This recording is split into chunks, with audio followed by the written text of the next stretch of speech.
And with you in troubled times. What do we have? Okay, we have Keisha. She's on line B, and she's from a racially mixed family, and she has some fears. Keisha.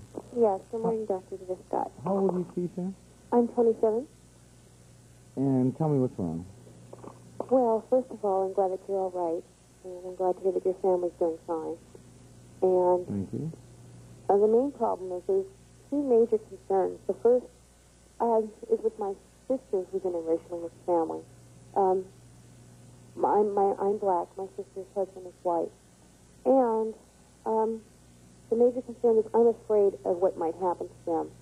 Being in a mixed family, they were coming to pick up their daughter, and they were warned by police not to head into the area that they were heading into, and things like that. I'm just, you go out to the grocery stores, anywhere you go, you can tell that there's tension between the races. It's quiet in the stores. They don't say anything to you, but it's a look that they give you. They're afraid to cause any problem. They're very polite, and, it's frightening. About 2 hours before the incident that I mentioned happened, I said, gee, I'm down on gas. I might as well fill up the car. And I went into a filling station, and I'm filling up, and before I fill up, I had to cut in, and I realized, oh, my goodness, I'm cutting in front of a gentleman, obviously Hispanic. I said, I have to cut, and he said, no, it's okay, it's okay. I said, all right. So we all end up in the line together, and there's a black lady in front of me, a Chinese woman in front of her. It was a Korean station, and a little Jewish lady in front of, just in front of the person. And we're all there absolutely stone cold, right? And I said, gee, it looks like a nice day. And, yeah. someone smiled, and I said, this is a very abnormal situation. I bet we're all afraid of each other. Yeah. All of a sudden, we all started laughing, and realizing that what we were really dealing with was this enormous fear that something's changed. It's like we don't know how to be, and that's what's wrong. Because most of us, if we just act normally, we're fine. Mm-hmm. It's that when we're told how to act, or we're taken out of the context, and that's why this situation is so awful. Because you can't be yourself and make that work. Right. So what are you going to do? What are you going to do? I'm going about everyday life as if, I can't say that I'm going about it as if nothing's happened, because it's... Do you live in that area or outside? No, I'm pretty much outside the area, but you'll see stores here and there that have been destroyed, or you're affected by the fact that you can't go into the grocery store if it's too late. You're rushed off by guards or police. You see them up and down the street. And, it's just frightening, because I was optimistic about these things changing, about racially mixed couples, about violence between racial couples or races, period. And then this happens, and it's almost like, it feels almost as if someone's guiding the family. Well, it feels like we've lost all the belief in ourselves. Right. And it's, it's kind of, I think about it... But that has to be an illusion, doesn't it? I mean... Well, an illusion that... Of what? Well, that things have changed. Aren't they really the same? That's what I said. I don't think things have changed much since the 50s. It's just...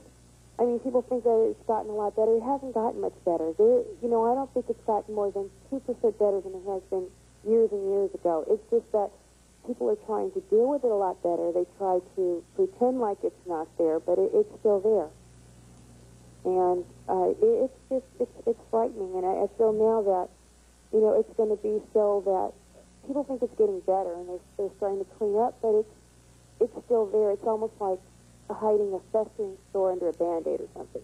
It's still there. It's not going to... I feel that it's going to get so much worse that it's going to be that you can't go into that area unless you're one color. You can't go into another area. It's getting so that I don't know what to do. And I have a 4-year-old daughter she's kind of frightened about the fact that is the fire's going to come here? What's going to happen? And then she sees that this person's black, this person's white. She feels that because she's black, she's bad, she's ugly, something's wrong with her. And, she sees them, and that's okay, but this is wrong. And, I don't know. I mean, what do you do when she says something like that? Well, she has, I have a niece who's mixed, and she feels that she's pretty because she's of a lighter complexion. And I tell her, well, Mommy loves you. I love the way that you are. She says, but I don't like my skin. I said, why don't you like your skin? She said, because it's ugly. It's dark. I don't like it. It's ugly. And anytime I see this on television, or I see... Do you ever get some pictures of some of those absolutely gorgeous knockout models to show her what beautiful is? I show her, what I do is, I show her she has dolls that are black, she has dolls that are white. I show her things on television with black couples. This is pretty, this is pretty, this is, I show her things that she wouldn't normally feel that was beautiful, I would show her. And she seemed like she's accepting it, but then she doesn't really. She's like, yeah, but I don't want that one. I don't like that doll. And, I don't know how to handle this. I don't know what to do. Well, I think the first thing you tell her is this. You tell her that a person is beautiful who likes themselves and smiles and feels confident.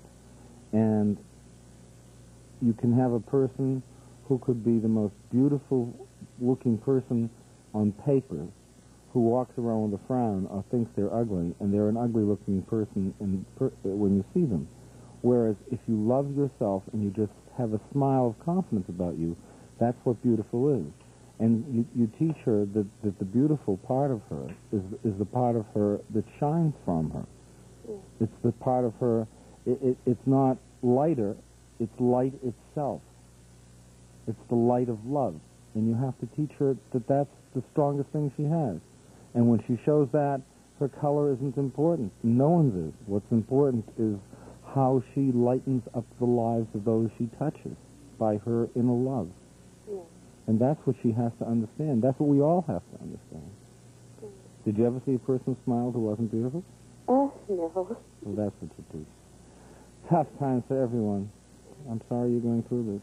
Yeah, it's hard, but I'm trying. I turn away from the television, or I explain to her that this is happening because people are angry, but things are getting better, or, But she's a very bright child, and it's hard with her because she understands a lot more than you think someone would at that age. She feels that, where are we going to go shopping now? Everything is burned up. This is ridiculous. I don't know where we're going to go shopping anymore. And it's the truth, and we all feel that way. Right. Yeah. Well, some of it doesn't make sense, It really doesn't. It really doesn't. Hopefully things will get better in passing days. Thank you for calling. Thank you. Take care. Bye-bye. It's affecting everybody. The children are the saddest of all, because those impressions shape a lifetime. And when children don't have a sense of perspective on the times, their ability to develop hope is diminished.